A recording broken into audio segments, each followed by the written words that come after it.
though it took me until I was about 34 to come out publicly, I've known nearly my entire life that I was queer, though I didn't always have the language for it. And long before I came out of the dreaded closet, I also knew there was something intensely homoerotic about wrestling. Most people never wanted to admit it, and most folks still don't want to today. But there's absolutely nothing 100% heterosexual about greased up men wearing Speedos bumping and grinding and grunting against each other until one man's on top and the other's on bottom. Part of the reason why men particularly have so much trouble admitting there are inherently homoerotic elements to wrestling is because of the prevailing attitude that being gay or queer in any form means not being masculine, and is usually synonymous in the eyes of masculinity as weakness.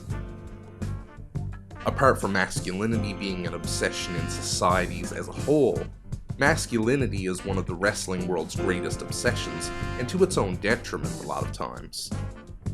Today, wrestling's changing. Slowly. Doesn't mean the road hasn't been very rough and rocky along the way. And the same thing can be said about another similar art, the theater. In spite of the theater long being considered a haven for queer and trans folk, the history of queer and trans people in the theater is long and troubled until much more recently than most assume. Shakespeare's plays were originally performed by all men, even the women's roles. Not to say there was a general societal approval of homosexuality, it was merely because of gendered laws prohibiting women from performing on stage. And this is why we always say things like homophobia and misogyny are connected in a lot of ways. There have been many queer actors and actresses who lived their lives openly while performing on stage, but that also doesn't mean they weren't subjected to mistreatment, ridicule, or being blackmailed from the stage. And up until only a handful of decades ago, queer and trans characters were portrayed by playwrights as deceptive and villainous, not unlike in wrestling, which is taking even longer to come around to an equal reality than the theater.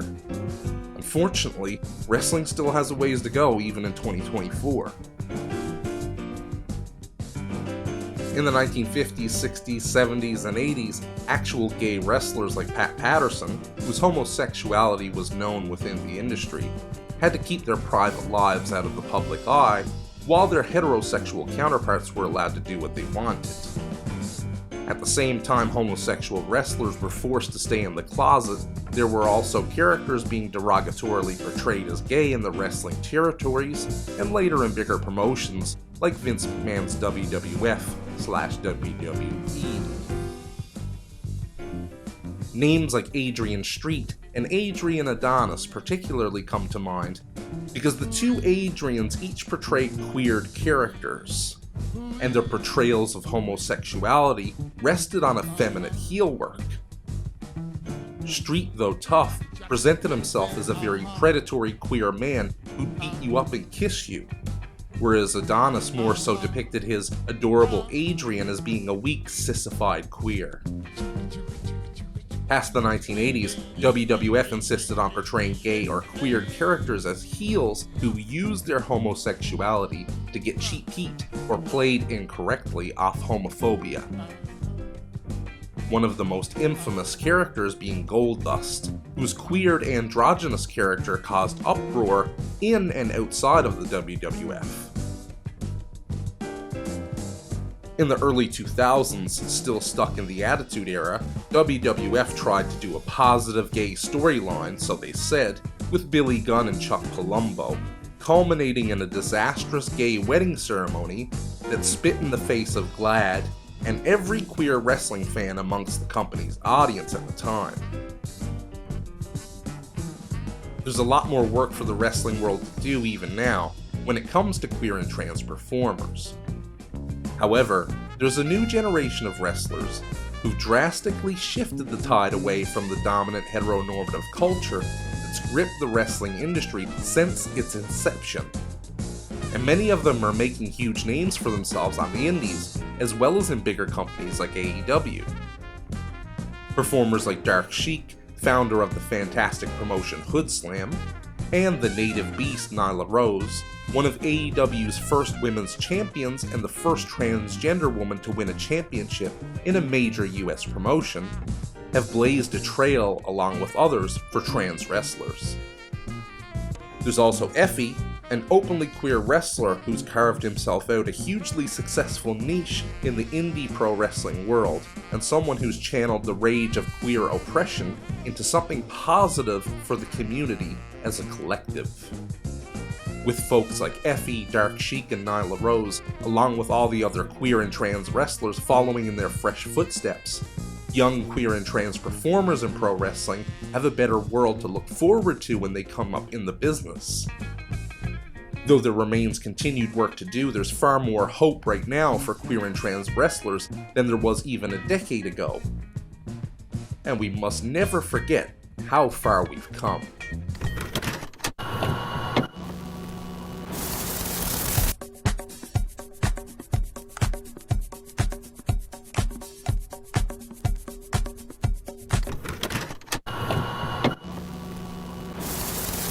In the world of pro wrestling, a world of baby faces, heroes, and heels, villains, homosexual characters have, until very recently, always been synonymous with villainy. And the same goes for the theater. Playwrights up until the early to mid-1900s traditionally depicted queer characters of all identifications as deceptive, treacherous, and more often than not, psychologically disturbed. Henry Blake Fuller's 1896 play, At St. Judas's, features a closeted gay man eventually revealing his love for a groom about to be married, followed by his suicide. The secretive suicidal gay lover has been a staple in many Western plays and films over the past century or more. Mae West's 1927 play The Drag was notable for an early depiction of male cross-dressing, but its representation of a gay male character remained one of a killer queer. An ugly trope that continued for many years in theater, television, and film, though much longer in the realm of cinema particularly. Yet media like the theater, television, and film weren't the only ones playing up disparaging portrayals of homosexuals. Pro wrestling has, up until recently, explicitly loathed gay people. The American and UK wrestling scenes have equally portrayed homosexuality in a bad light for decades. This section is going to focus specifically on the two Adrians, Adrian Street and Adrian Adonis. Adrian Street is revered in wrestling to this day by many big names. He actually made Dude Loves Gear when the Dude first appeared in WWF to tag team with Stone Cold Steve Austin. And he even appeared in the crowd at one of NXT UK's takeover events. He's had a documentary made about him and his influence on the industry, featuring the likes of Wade Barrett and Mick Foley, among others, talking lovingly about Street. Yet his gay character in the ring was extremely problematic, especially considering he used homophobic language in his own description of the character he was infamous for playing. He used the derogatory British slang word poof on more than one occasion, describing his character. Street and others seem to believe he broke down barriers. If he did, it was only for heterosexual men wanting to wear flamboyant outfits. Because he did nothing to help actual homosexual men in wrestling, many of whom had to keep their sexuality a relative secret, if not from the locker room, then definitely from the ticket-buying public. But there was the even worse Adrian Adonis, repackaged from a leather jacket-wearing heel into adorable Adrian Adonis, a gay Christmas present of some kind, and given a talk segment, The Flower Shop. He was branded as an effeminate queer wearing bows in his hair and very 80s leg warmers. He wore massive amounts of rouge and eyeshadow. He was presented as America's feared vision of the gay man, a queer who was everything supposed real men were not, and he emasculated his opponents. You know, because a man shouting out his San Francisco fans while wearing femme clothing beating a big tough heteronormative man is emasculating, right?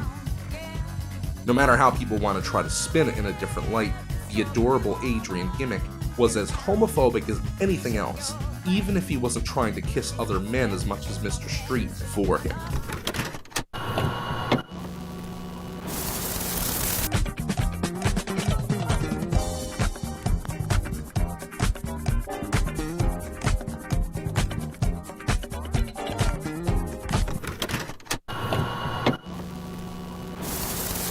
In contrast to American wrestling and the industry in the UK, Mexico's lucha libre has a different relationship with homosexuality.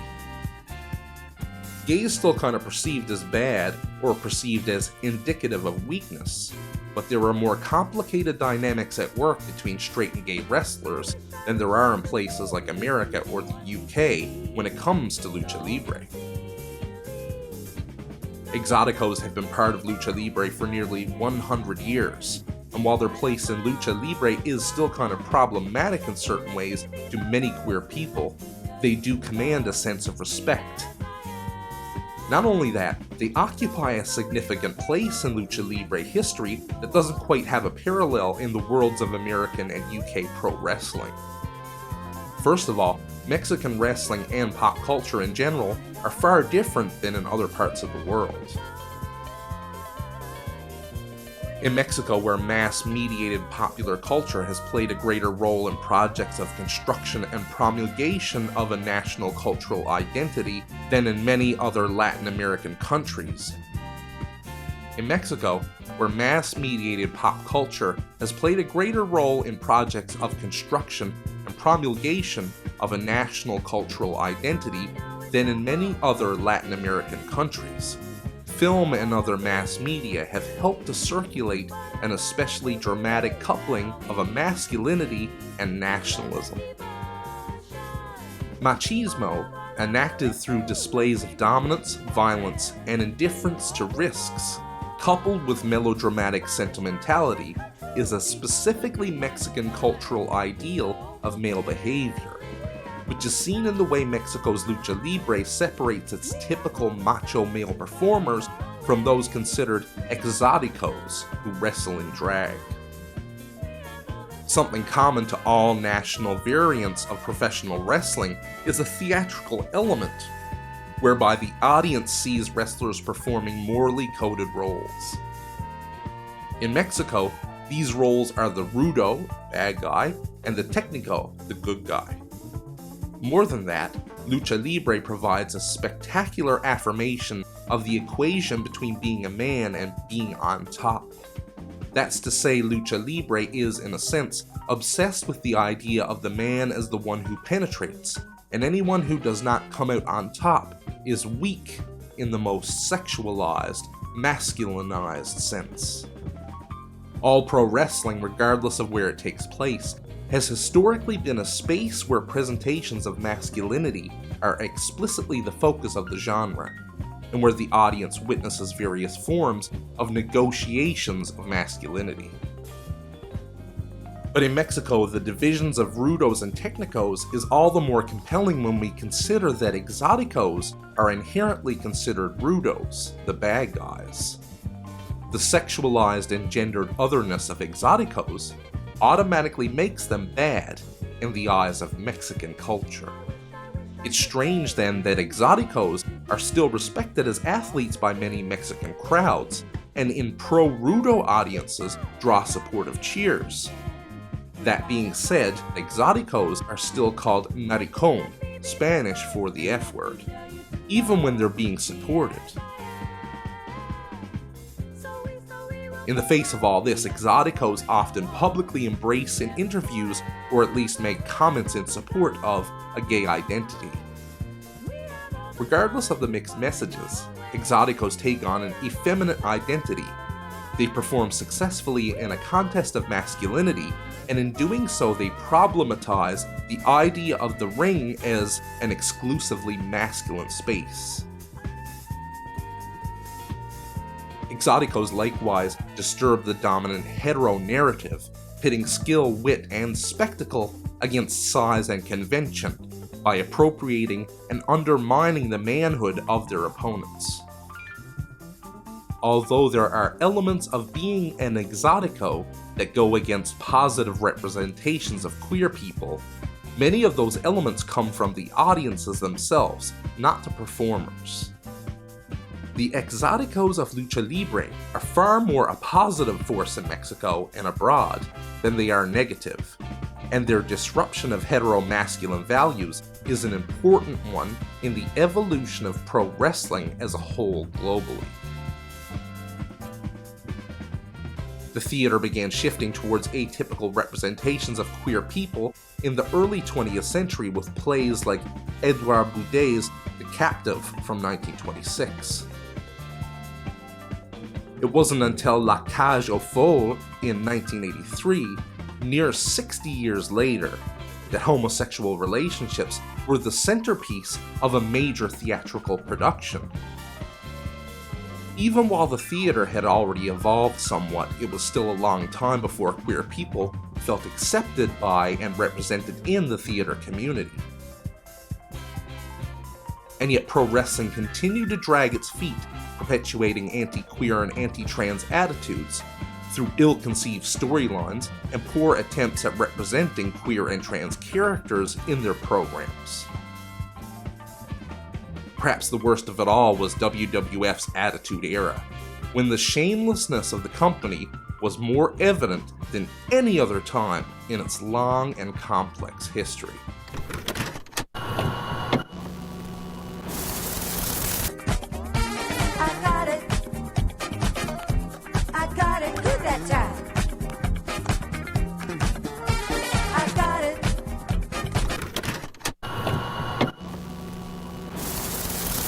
As the theater world moved on, incorporating queer and trans people and queer and trans characters into fresh new productions, the WWF's Attitude Era ushered in a whole new era of shamelessness and shamefulness in its negative portrayal of homosexual, trans, and otherwise queer characters.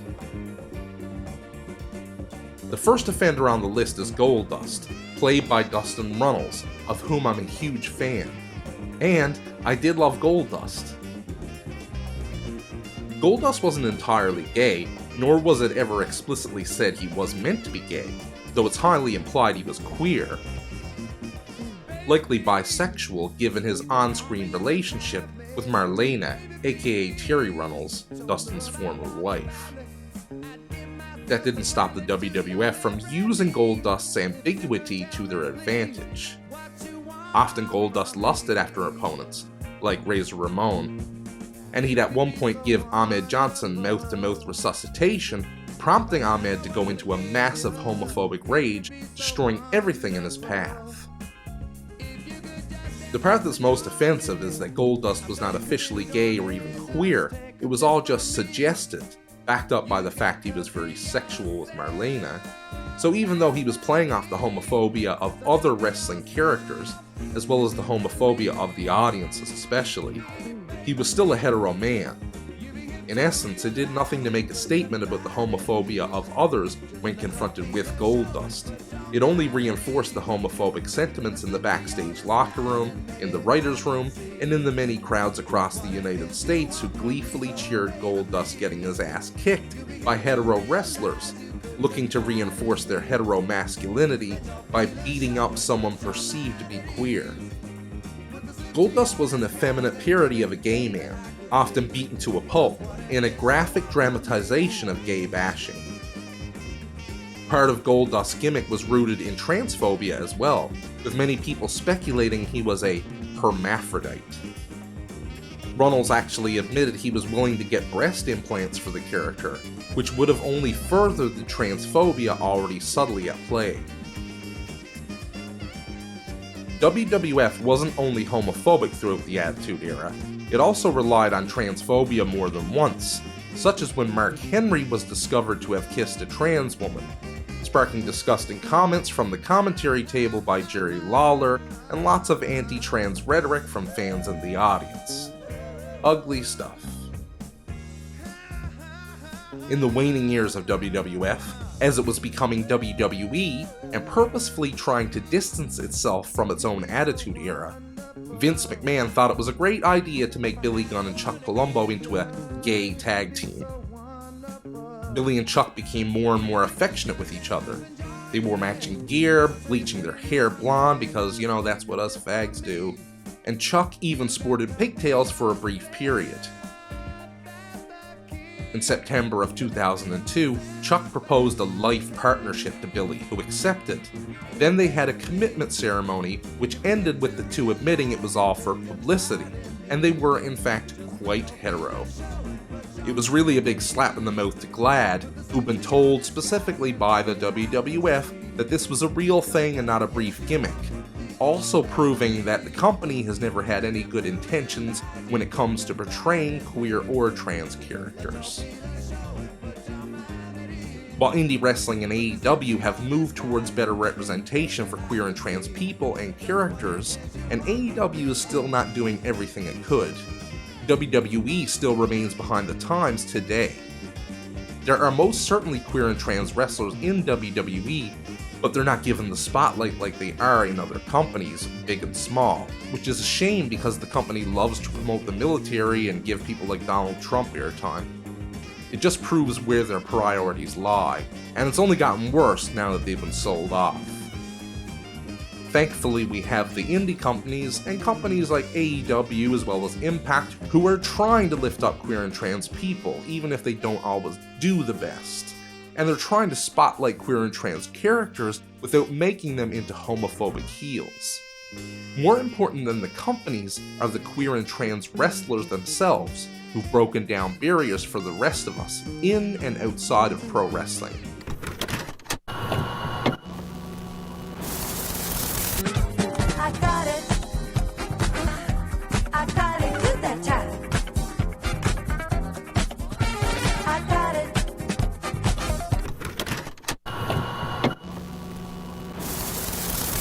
Finally, the times they are a-changin'. In the pro wrestling landscape today, there are many queer and trans wrestlers breaking the mold of what it means to be a queer and trans person in the wrestling world, as well as the mold of how queer and trans characters have been historically represented by wrestling promoters. Wrestlers like Dark Sheik and Nyla Rose have been proudly shaping the face of trans representation in wrestling, from the indie promotions to the bigger companies like AEW. Many know Dark Sheik's name because of her appearances all around the US wrestling, from EFFY's Big Gay Brunch to various GCW shows and plenty of others, including her promotion Hood Slam. For those who don't know anymore, Sheik is the founder of Hood Slam, a unique, somewhat underground promotion. Hood Slam goes against the mainstream by leaning into not just great, unfettered athleticism, but also into the outrageous characters wrestling's been known for, amped up even further. Plus, wrestlers often drink and smoke in the ring, something you'd never see in bigger promotions. And even ECW Sandman usually ditched the cigarettes before hitting the squared circle, usually. Dark Sheik is an embodiment of Hood Slam even when she's wrestling elsewhere. Her penchant for high-flying kicks and moves is matched equally by her love of cosplay. She's dressed as everything from Lewis Carroll's Alice to Metroid's Samus, and every kind of character in between. She doesn't take herself too seriously in the ring, yet outside the ring Sheik has been a beacon of trans pride, pushing for better opportunities and representation for the whole queer and trans community. Apart from Dark Sheik on the indies, there's Nyla Rose, whose role in AEW and ROH has made trans wrestlers even more visible on a national and international level. Rose isn't just a big face on the AEW roster, she's the first trans woman to hold a title in a major national promotion in America. She's dealt with plenty of harsh bigotry from old has-been wrestlers, as well as fans in the audience with transphobic signs. Rose hasn't let any of that nonsense deter her, continuing now to be a strong presence on ROH almost weekly. and there are legions of us fans out there who cannot wait to see her have another run with one of AEW's title belts in the women's division. It's because of wrestlers like Rose and Dark Sheik that trans folk are becoming more prominent in the public eye. Trans people, like others in the queer and trans community, are not token inclusions in the wrestling industry. They are talented, fearless, and powerful performers who make the industry richer by their presence. Another big name in queer wrestling is EFFY, who's been quite busy the past few years tearing down the walls for gay wrestlers and paving the way for indie wrestlers in general, homo or hetero, by presenting people with a new, fresh way to market oneself in the industry. EFFY's become a brand unto himself, championing not only himself but many other queer and trans wrestlers across the world. His GCW show EFFY's Big Gay Brunch has provided a platform for many underrepresented wrestlers in the queer and trans community, allowing them a whole show on which to show off their talents. He's providing a safe space for queer and trans wrestling fans who frequently felt othered in the wrestling community, a place where they feel like they can belong and won't hear slurs shouted at them. In reality, EFFY and other queer and trans wrestlers are actually working in the tradition of wrestling audiences who've long questioned the dominant narratives of companies, as challenging creative decisions by wrestling promotions is particularly ingrained in wrestling fan culture. EFFY's not simply challenging generic storylines, he's helping the queer and trans community as a whole challenge the anti-queer narratives most wrestling companies have been presenting for the last century. He and other performers like him have latched onto the moments of resistance in an internet era where fans are more frequently and widely connected than ever before, using the power of queer and trans wrestling fans to create a genuine movement in the industry. There's something to be said about EFFY's popularity and his successful indie wrestling career, especially considering he's a gay man. He makes a great living wrestling as an openly gay person, while the biggest wrestling companies have, largely, refused to push openly gay characters. Though it's worth noting, AEW, for all its faults, has been a leader for change in this area. Again, they can still do better. If someone like EFFY can create such a buzz and a new form of community within a stale, outdated wrestling industry, then why isn't that happening at a bigger level? The answer is that wrestling remains a heteronormative culture. The times are a-changin', there's just more work to do. In an interview, EFFY told Sam Roberts, "Wrestling is just as much mine as it is anybody else's."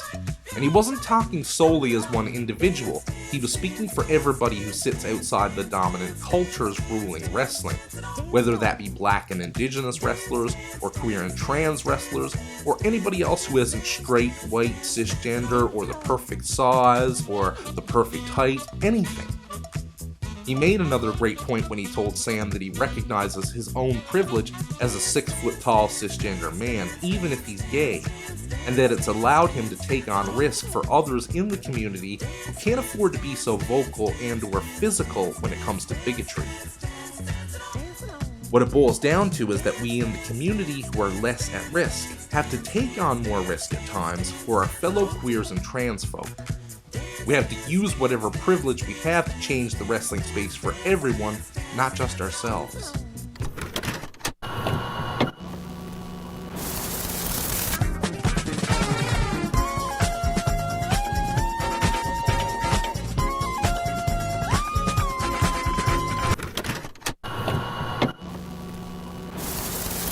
Queer and trans people have been around since time immemorial, regardless of what homophobes and transphobes would desperately love you to believe.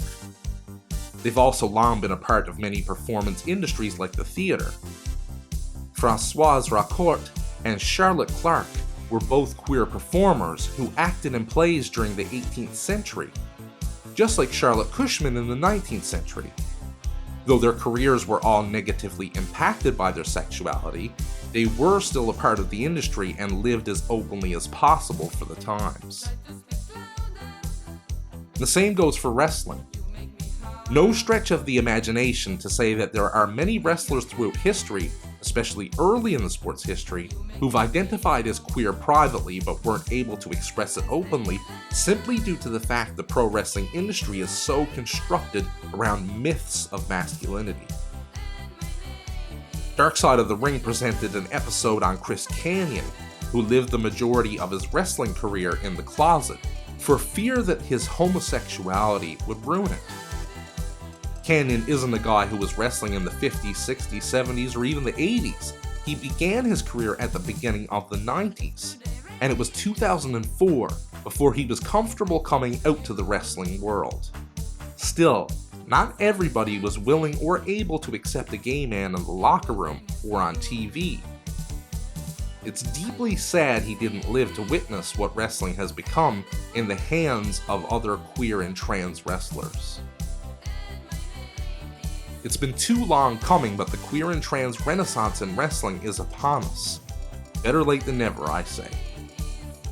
In the wrestling industry, the nature of who is pushed as the top stars, which actions are accepted and justified from characters, and what this all says about masculinity is constantly in negotiation.